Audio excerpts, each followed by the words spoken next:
পানি নেমে যাওয়াতে এখন আমাদের সময় হচ্ছে আমন চাষের সময়, তাই না? প্রান্তিক কৃষক আছে, তারা যেন কোনো ধরনের সমস্যায় না পড়ে, তখনই আমরা অন্যান্য জেলা কিভাবে আপনাদের সার এবং কীটনাশকের ক্ষেত্রে ভূমিকা রাখা যায় সেই জায়গাটায় আমরা চেষ্টা করব কিছুটা ভূমিকা রাখার জন্য।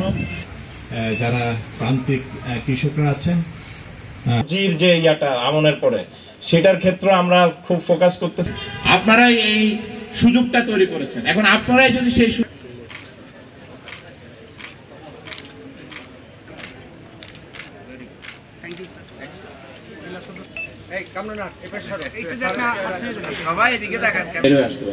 তো আশা করি ইনশাল্লাহ আগামীতে আমাদের যে উদ্যোগ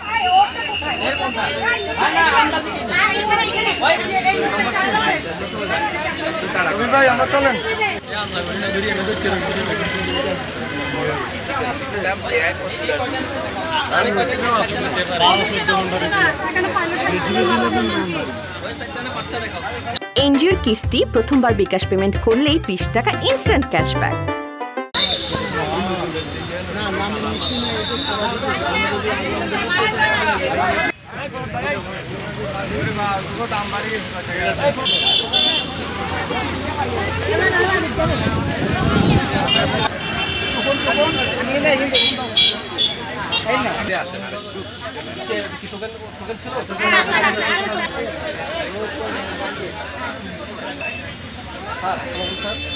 সেটা আমাদের যারা প্রশাসন আছে তাদের মানুষের সাম্যতা এবং বৈষম্যহীন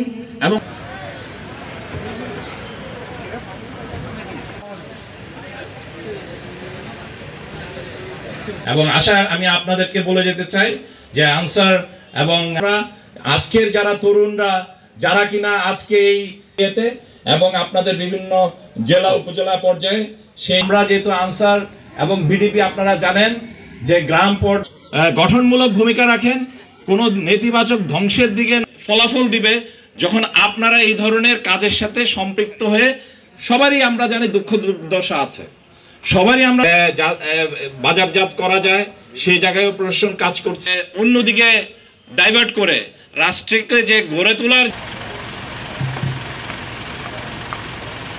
ফেনী জেলার কার্যক্রমের অংশ হিসেবে সবচেয়ে ক্ষতিগ্রস্ত যে এলাকাগুলো আছে সেই এলাকাগুলোর সাধারণ জনগণের জন্য বন্যা পরবর্তী পুনর্বাসনের ধাপ হিসেবে আমরা মনে করেছি যে আমাদের সহযোগিতার একটা যে সমন্বিত প্রচেষ্টা, এখানকার স্থানীয় উপজেলা প্রশাসন সহ জেলা প্রশাসনের সকলের সাথে সমন্বিত প্রচেষ্টার অংশ হিসেবে আমরা এখানে এসেছি।